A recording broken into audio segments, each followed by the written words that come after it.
আসসালামু আলাইকুম।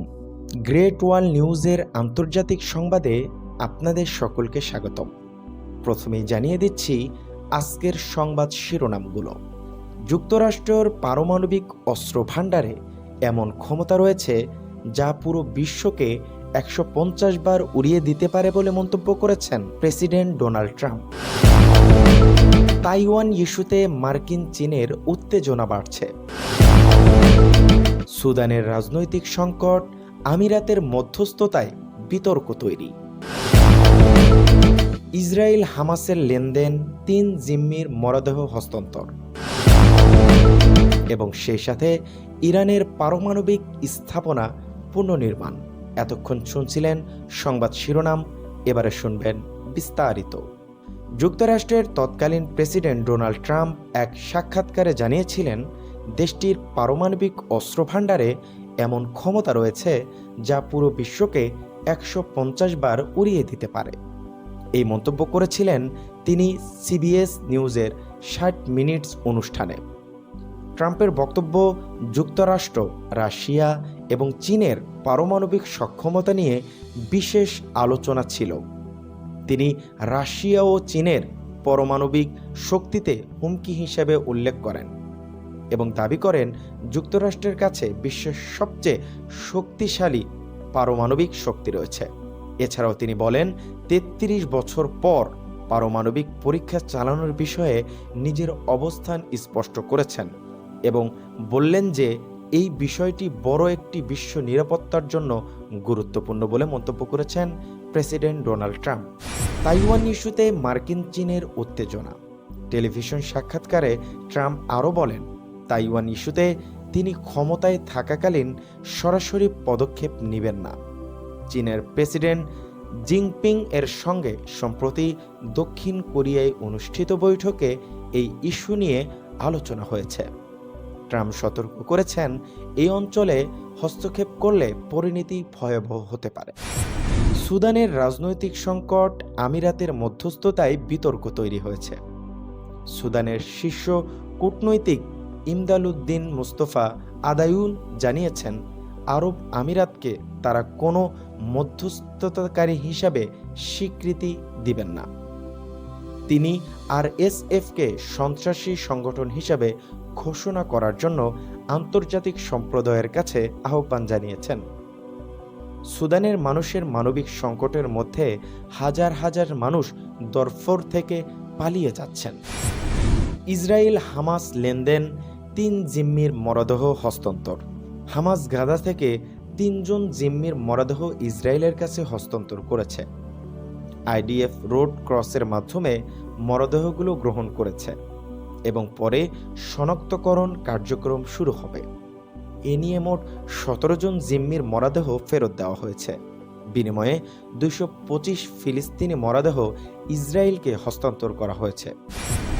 ইরানের পারমাণবিক স্থাপনা পুনর্নির্মাণ। ইরানের প্রেসিডেন্ট মাদুস জানিয়েছেন ক্ষতিগ্রস্ত পারমাণবিক স্থাপনাগুলো পুনর্নির্মাণ সম্ভব। তিনি বলেন তাদের লক্ষ্য পারমাণবিক অস্ত্র তৈরি নয়, শুধুমাত্র নাগরিক প্রয়োজনে কর্মসূচি চালানো। মেক্সিকোর মেয়েকে উৎসবে গুলি করে হত্যা। মেক্সিকো শহরে ডে অফ দ্য ডেথ অনুষ্ঠানে অংশ নেওয়া মেয়র মানজো প্রকাশ্য অত্যন্ত ৭ বার গুলি করা হয়েছে। মাদক ও অস্ত্র পাচারকারীদের বিরুদ্ধে সরব ছিলেন তিনি। এই হত্যার পর দেশ জুড়ে বিস্ফোরক শুরু হয়েছে এবং দোষীদের শাস্তি ও কঠোর ব্যবস্থা নেওয়ার দাবি করা হয়েছে। ভারতের তেলেঙ্গায় সড়ক দুর্ঘটনায় ২০ জনের প্রাণহানি। তেলেঙ্গায় ৩ মাস বয়সী শিশুসহ অন্তত ২০ জন নিহত হয়েছেন। বাসের সঙ্গে পাথর বোঝাই ট্রাকের সংঘর্ষের ফলে এই দুর্ঘটনা ঘটেছে। আহতদের স্থানীয় হাসপাতালে ভর্তি করা হয়েছে এবং তেলেঙ্গায় মুখ্যমন্ত্রী দ্রুত চিকিৎসা নিশ্চিতের নির্দেশনা দিয়েছেন। বিহারের বিধানসভা নির্বাচন শেষ মুহূর্তের প্রচারণা চলছে। বিহারের বিধানসভা নির্বাচন শেষ দিন চলছে। প্রধানমন্ত্রী নরেন্দ্র মোদী রাজ্যের গুরুত্বপূর্ণ জেলাগুলোতে জনসভা করছেন। এনডিএ উন্নয়নের বিভিন্ন দিক তুলে ধরছেন। অন্যদিকে কংগ্রেস ও আরজেডি জোটের নেতারা ভোট কারচুপির অভিযোগ তুলে প্রচারণায় সক্রিয় রয়েছেন। ইতালিতে পর্বত আরোহীদের তুষার ধস দুর্ঘটনা। ইতালিতে পর্বত আরোহণের সময় বরফ ধসার ফলে 5 জনের মৃত্যু হয়েছে, যার মধ্যে 17 বছর বয়সী একজন কিশোরী ও তার বাবা রয়েছেন। উদ্ধারকর্মীরা আহতদের দ্রুত নিরাপদ স্থানে নিয়ে গিয়েছেন। এবং সেই সাথে আমেরিকায় ভারতীয় পণ্য রপ্তানি কমছে 37%। ভারতের উপর 50% শুল্ক বহাল রেখেছে আমেরিকা।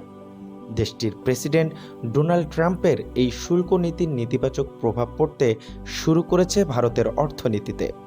রীতিমতো ধস নেমেছে ভারতীয় রপ্তানিতেও।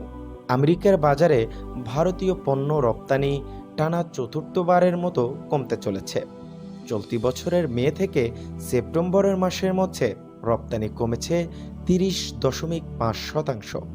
ওয়াশিংটনের শুল্ক নীতির ফলে পণ্য রপ্তানির ক্ষেত্রে বড় ধরনের চাপের মুখে পড়েছে ভারত, এমন তথ্য প্রকাশ করেছে বাণিজ্য সংস্থাগুলো। 2 নভেম্বর প্রকাশিত ওই প্রতিবেদনে বলা হয়েছে, গত 5 মাসে ভারতের বৃহত্তম বাণিজ্যিক অংশীদার আমেরিকার রপ্তানি $8.8 বিলিয়ন কমে $5.5 বিলিয়ন নেমেছে, যা 37.5% হ্রাস পেয়েছে।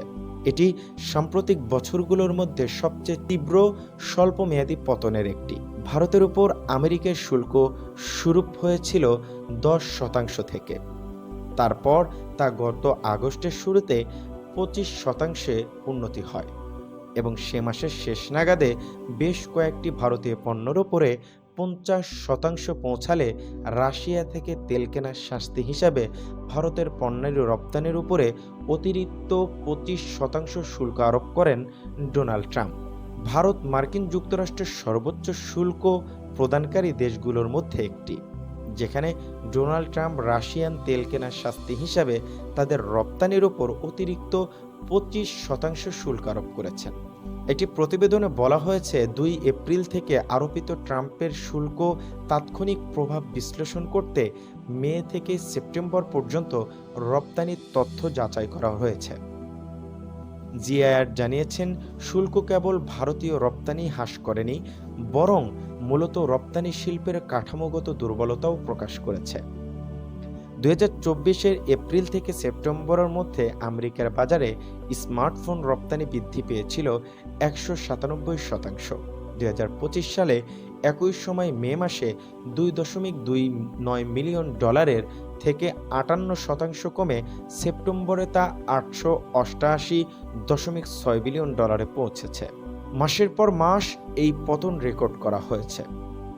প্রতিবেদনে বলা হয়েছে, বিশ্বব্যাপী একই ধরনের শুল্ক বহাল থাকায় রপ্তানি এ হ্রাস সম্ভবত আমেরিকার শিল্প খাতের মন্দার ফল, যা প্রতিযোগিতায় ভারতের পিছিয়ে পড়ার কারণ হয়নি। সৌর প্যানেল, রাসায়নিক সমৃদ্ধ খাবার রপ্তানি হ্রাস পেয়েছে। সোলার প্যানেলেও রপ্তানি 60.8% কমেছে, 2.2% $6 মিলিয়ন থেকে $79.4 মিলিয়ন দাঁড়িয়েছে। প্রতিবেদনে আরও বলা হয়েছে, রাসায়নিক সামুদ্রিক ও সামুদ্রিক খাবার এবং প্রয়োজনীয় খাদ্য রপ্তানির উল্লেখযোগ্য হারে কমেছে। রপ্তানিকারীরা সংকট মোকাবেলায় দ্রুত কার্যক্ষেপ ও পদক্ষেপ নিতে মোদী সরকারকে চাপ দিচ্ছে। অবিলম্বে পদক্ষেপ না নিলে ভারতের বাজার দখল করবে ভিয়েতনাম, মেক্সিকো এবং চীন। এই ছিল আজকের সংবাদ। আশা করছি আপনারা ভালো কিছু জানতে পেরেছেন। ভালো থাকবেন, সুস্থ থাকবেন। আসসালামু আলাইকুম।